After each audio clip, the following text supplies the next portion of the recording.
Muito bem, pessoal. Aula 1, Sociologia, revisão para o Enem 2019 e umas cositas más para a Federal do Paraná 2019-2020. Eh, então tá. Como eu disse para vocês, eu vou sempre preparar um material, visual, né, em vídeo e em texto. Vou disponibilizar para vocês. Eh Esses textos, eles não necessariamente vão estar, todos em sua totalidade nos vídeos, porque você vai ter que ler um pouco, né, porque senão os vídeos ficam muito extensos. No vídeo eu dou prioridade para explicar algumas coisas que às vezes ficam um pouco nebulosas e, conforme o cronograma que eu planejei, nós nessa primeira semana vamos estudar Sociologia Geral para o Enem e para a Federal. Nós não vamos fazer um vídeo por dia. Pode ser que num dia eu lance 3, 4 vídeos para você assistir, mas isso porque eu prefiro recortar os espaços de tempo para você não ter que ficar assistindo uma aula de 45 minutos, certo? Então assim eu acredito que fica menos cansativo, dessa forma. Então vamos começar, né. Bem, primeiro o início da sociologia, né, o estudo da sociedade. Eh, a sociologia ela tem seu início no século XVIII, com Émile Durkheim e Auguste Comte, 2 franceses, e é muito interessante você notar isso, porque a França, depois da Revolução Francesa, tem um surto de urbanização muito grande, e é isso que tanto Durkheim quanto Comte, Durkheim muito mais, tentam entender o que está acontecendo e alguns fenômenos sociais que estavam acontecendo, o porquê estavam acontecendo. É, eu vou acabar ficando cego com essa monte de luz aqui. Sério, ó. Enfim, vamos lá. Então, tanto o Durkheim quanto o Auguste Comte, eles buscavam compreender alguns fenômenos sociais. Todas essas palavras, todas essas expressões, elas serão, no seu devido tempo, nós vamos defini-las melhores, né? Fenômenos sociais, atos sociais, enfim. Por enquanto, só vem comigo. Eh, então, na época ali, 1700 e qualquer coisa, buscava-se entender alguns fenômenos de interação social, enfim. O Durkheim, ele tinha uma visão de que você, para entender o ser humano, entender a sociedade, você devia fazer isso como num voo panorâmico, sem chegar muito perto da espécie observada, que no caso éramos nós mesmos, né? Você não devia ter uma interação muito grande, o que vai mudar depois com Max Weber, porque o Weber ele vai dizer que para você entender o sujeito da ação social, você tem que ir até ele e compreendê-lo em sua subjetividade. O Durkheim, nem pensar, não chega perto, não encosta. Mas tudo bem. O Augusto Comte, por sua vez, ele vai inserir a sua ciência positivista, que era uma ciência objetiva, uma ciência pragmática, cientificista, e que abria mão de qualquer tipo de tentativa de se fazer outra coisa senão essa ciência objetiva, pragmática e blá blá blá, né? Ou seja, todo e qualquer coisa que não se tenha certeza do que se esteja fazendo deveria ser descartado. Isso era o que o Comte pregava e acreditava e nos dizia. Muito bem. Por que começamos dessa forma? Porque no Enem, por exemplo, haverá questões objetivamente perguntando de Comte, de Durkheim, até pode cair, mas é muito mais fácil que caia uma questão mais contextualizada, conforme nós vamos ver. Então, volta aqui comigo. Se a sociologia ela é a ciência que estuda a sociedade, e se a sociedade é formada pelo ser humano, e o ser humano possui inúmeros traços que o liga a outros seres humanos e ao ambiente, ao terreno e ao espaço onde ele vive, então a gente tem que estudar essa formação do ser humano, essa formação inicial do ser humano, de onde ele veio para onde ele vai. Para que a gente entenda a formação dos aglomerados humanos e, por consequência, a sua sociedade. Então, para isso, nós vamos fazer uma coisa que o Enem adora, que é voltar lá nos períodos pré-históricos, eh, do ser humano em seu estado um pouco mais natural. Então, a gente também volta agora nessa nossa primeira aula. Então, vamos lá, para o período pré-histórico, nos surgimentos, no começo de quando a coisa estava começando,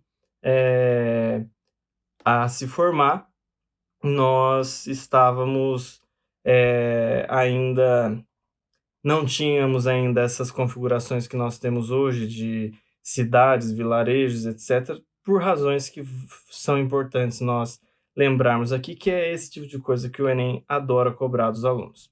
Muito bem, no período pré-histórico, eh, bem, na verdade, a Terra ela surge há 5 bilhões de anos. E a sua história é estudada em fases denominadas, como idades, era vamos lá, deixa eu ir devagar. Idades, eras, períodos e épocas. Isso você se lembra da sua aula de geografia, né, idades, eras, períodos e épocas.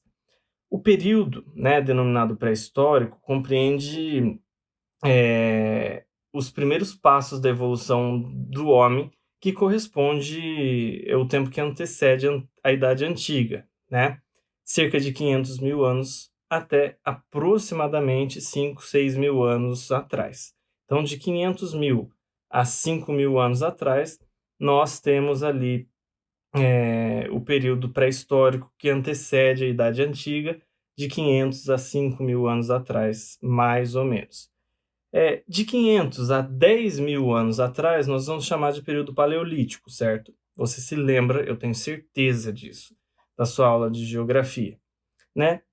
E como era o ser humano nesse período? No paleolítico, dos 500 aos 10 mil anos atrás.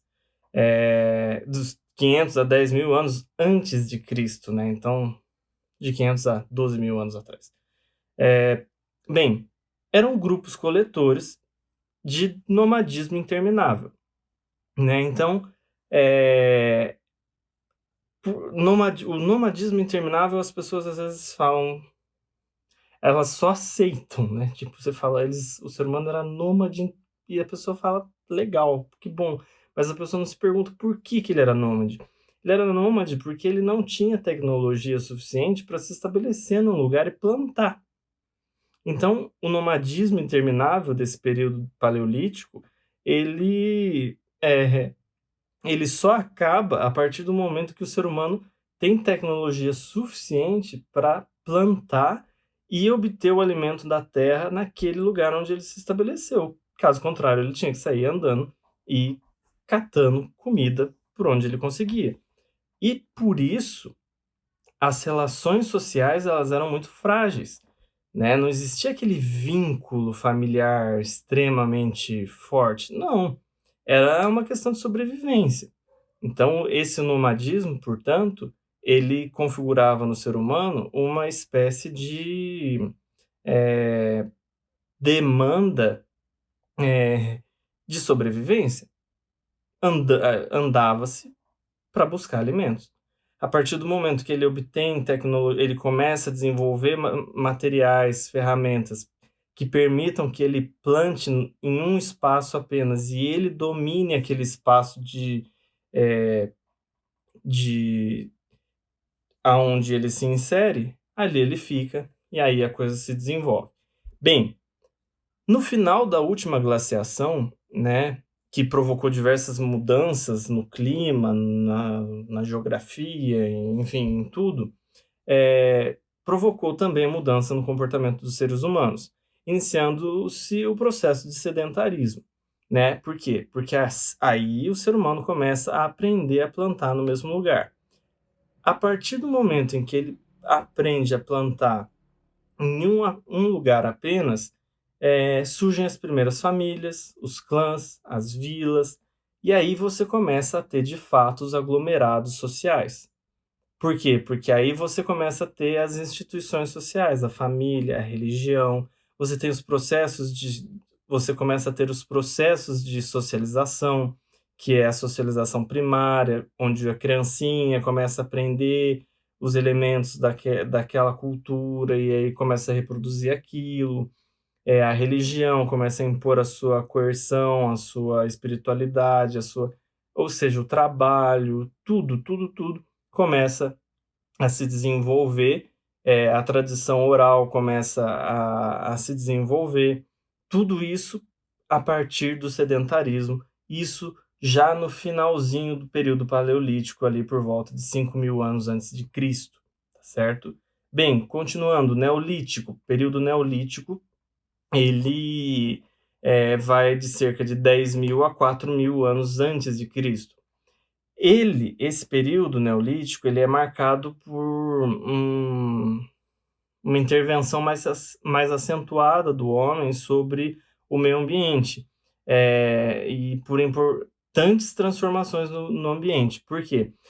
O período neolítico, ele é conhecido também como o período da pedra polida, ou seja, o ser humano ali começa a desenvolver machado, começa a desenvolver bem as coisas e começa acentuadamente a modificar o espaço onde ele está vivendo.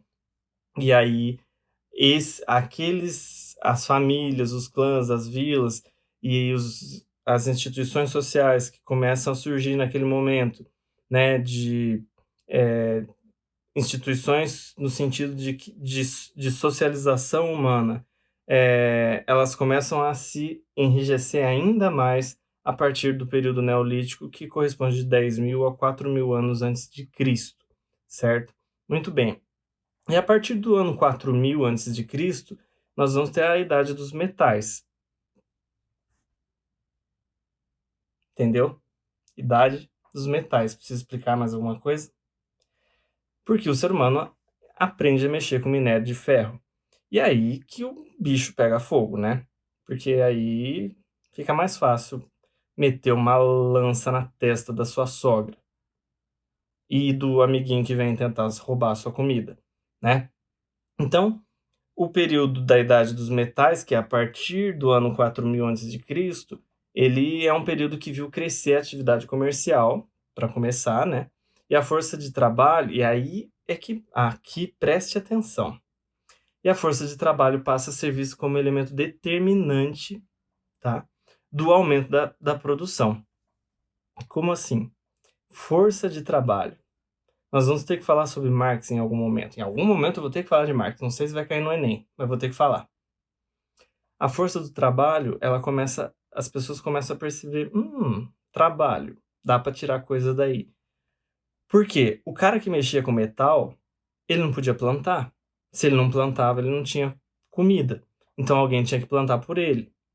Só que os grupos, as famílias, as vilas, os clãs, elas começam a querer mais, mais, mais, mais, mais, mais, mais. E aí mais gente precisa trabalhar com metal e tem menos gente para plantar. Só que a gente não gosta de passar fome. Então a gente tem uma ideia sensacional. A gente fala assim: vamos brigar com o vizinho.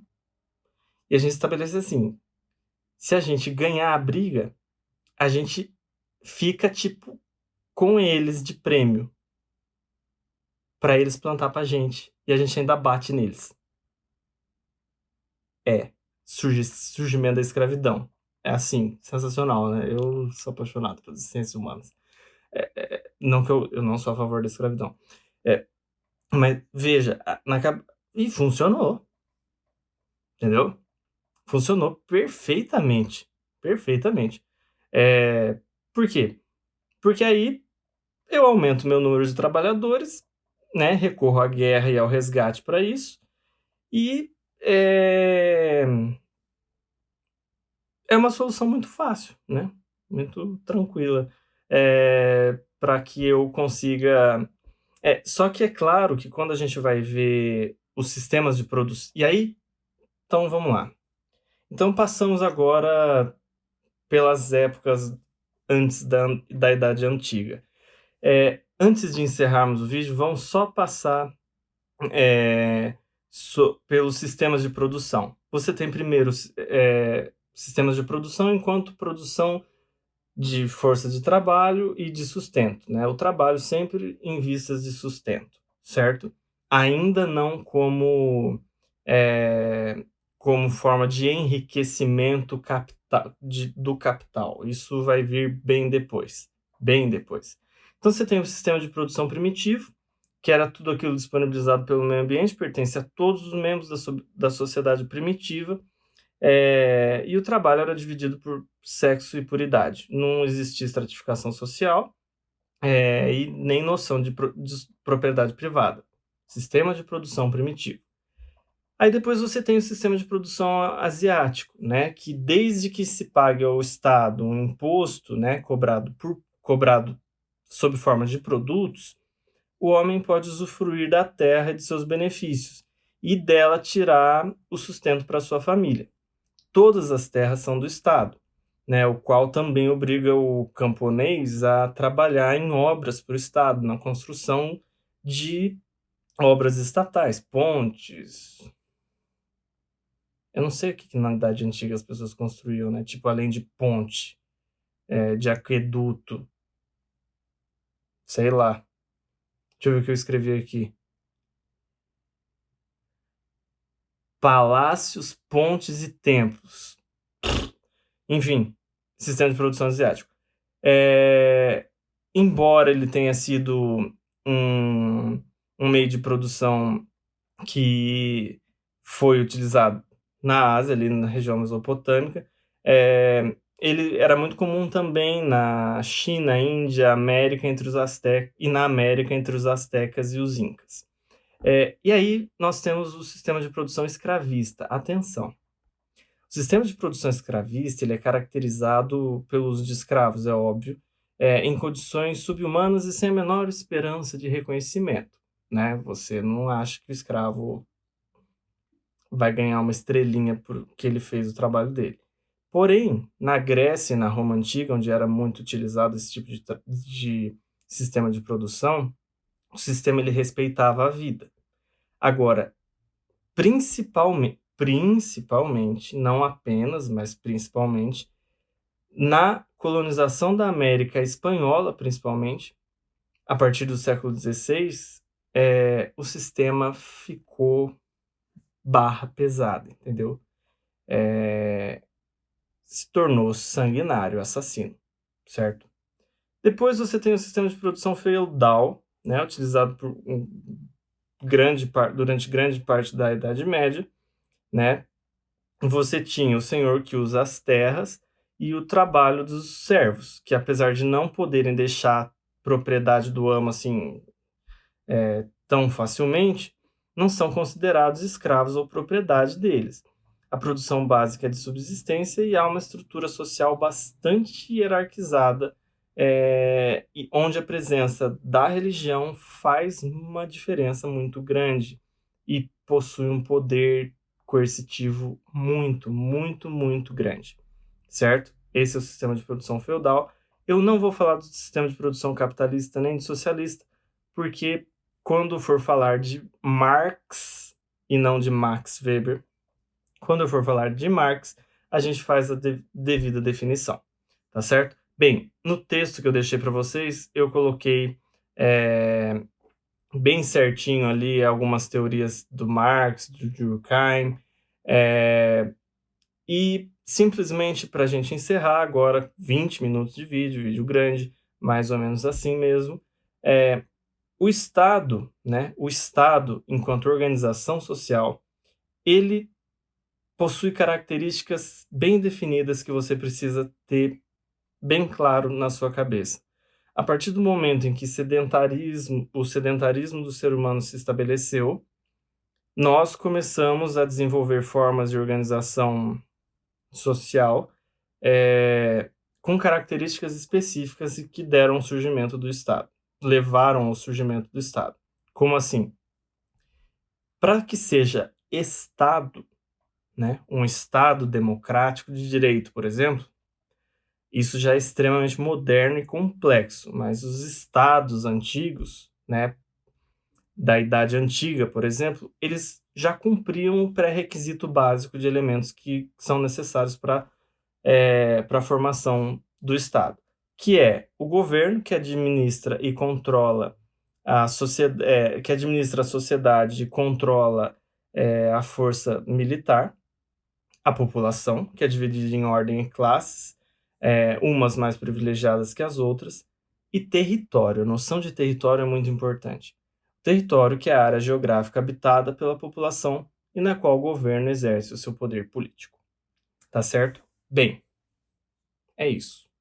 Dentro de tudo isso, o ser humano produz conhecimento, senso comum e conhecimento científico.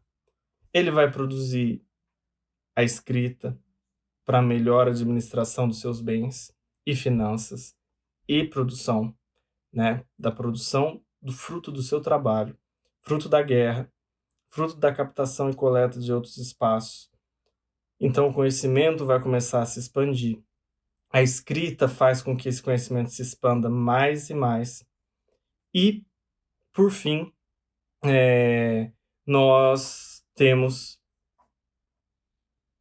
que analisar esse conjunto todo como o primeiro passo para a compreensão da sociologia, certo? Então você tem N variáveis, desde o Paleolítico, quando o ser humano possuía poucos vínculos sociais, poucos ou quase nada, até quando ele começa a se tornar mais complexo. E a cada período de eras que vai se passando, o ser humano vai se tornando mais complexo, até o nosso próximo vídeo, quando mais complexo ele já se tornou, mais cruel ele já se tornou, mais sabido ele já se tornou. Aí a análise tem que ser feita por uma outra óptica para que a gente consiga absorver exatamente aquilo que ele quer, aquilo que aquela época, que aquela era produz enquanto conhecimento sociológico. Veja que é uma visão holística, ou seja, total. Você tem que saber observar o todo da coisa para conseguir levar numa boa a compreensão que você vai ter do processo de socialização do ser humano. Beleza? Então é isso. Se você não está afim de assistir um vídeo de 20 minutos, de novo, culpe a Amanda, porque a culpa é dela. Porque senão você estava na sua casa, de boa, ia lá, fazia a prova do Enem, fazia uma pontuação de 720, falava para sua mãe perguntava, é bom isso? Você falava, sim, é bom. E é isso aí, tá certo? Vamos fazer 800 pelo menos, tá bom? Tchau, pessoal, até o próximo vídeo.